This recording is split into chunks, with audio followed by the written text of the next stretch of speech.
Over the last 1 month, we've had a series of chaotic events in Nigeria, and this gives cause for concern and alarm. What are those events?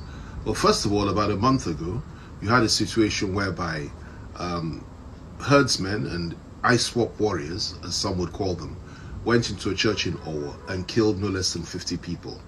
Next event, about a week later, that's 3 weeks ago, you had a situation where ice swap warriors, bandits they call them in some parts, attacked and killed no less than 90 people in Zamfara state.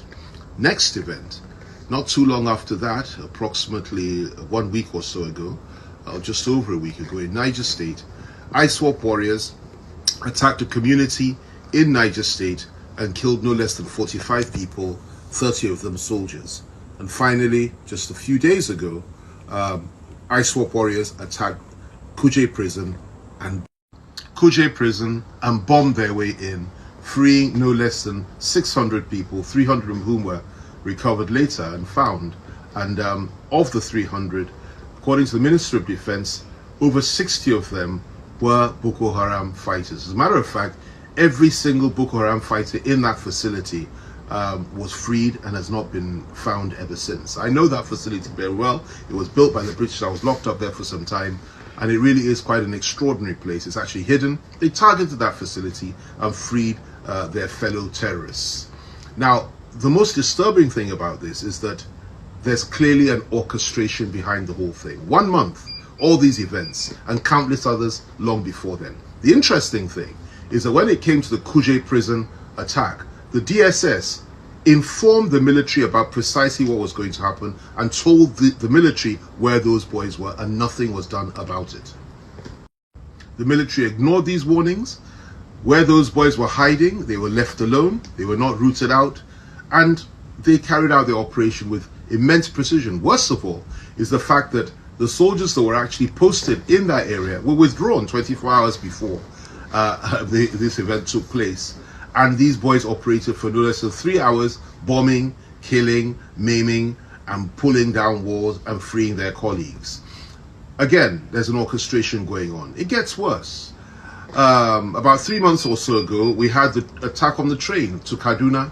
Again, I can authoritatively tell you that the DSS informed the Nigerian military that this was going to happen and asked them to deploy to man those areas and flush out those boys from the forest. Again, the military said no. And the question that needs to be answered is, why is it that the military refused to do their duty? Why is it that they don't do anything? In the case of Niger State, when those people were killed, when those people and those soldiers were killed in Niger State, nothing was done. The military offered no response after their own soldiers had been murdered, after their own soldiers had been slaughtered in this way. So what's going on in Nigeria? Well, in my view, like I said earlier, there is an orchestration. I think it has an international dimension. Most of these fighters are actually non-Nigerians. Most of these people come from outside Nigeria. They're very well armed as our military, if not better. They're very courageous, they're highly motivated, and they're very, very brave. So we need to find out precisely who is behind all this, what is happening, and what's the objective. My view is that the objective is to ensure that we have chaos in this country. Chaos, then comes the order. Out of chaos comes order. That's their motto. And what they're trying to do is destabilize the country, terminate the democracy, ensure there's a military coup, and the installation of an interim national government. Is this acceptable? Of course it's not. Nobody wants that. But some deluded individuals clearly are up to no good. And I think that given the fact that the NIA, that's the Nigerian International Security Agency that takes care of external intelligence, the DSS, which takes care of internal intelligence, and even the Nigerian police have really done as best as they can. They've done an excellent job, as a matter of fact, in the circumstances. The only security agency that does not seem to be functioning properly is the military. And it's not just the military, it's the military high command.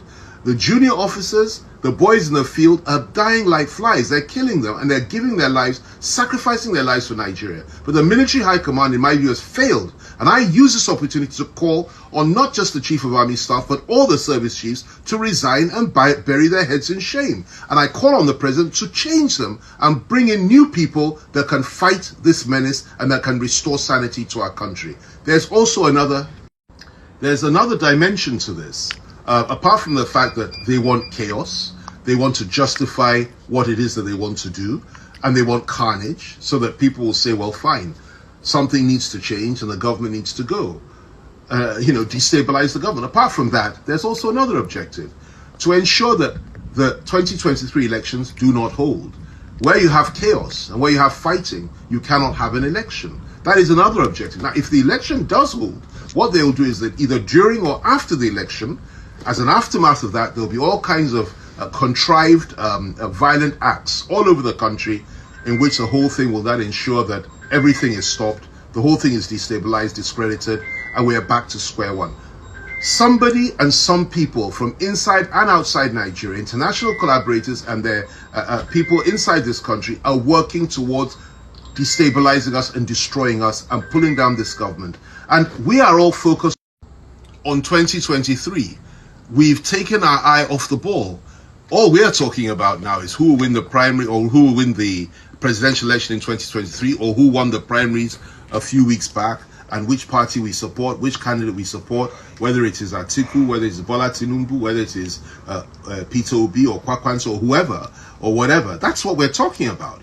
We've taken our eye off the ball. Meanwhile, our country is burning, our soldiers are being slaughtered, our policemen, our DSS agents and NIA agents are being killed in the field, and our government has not done anything about it.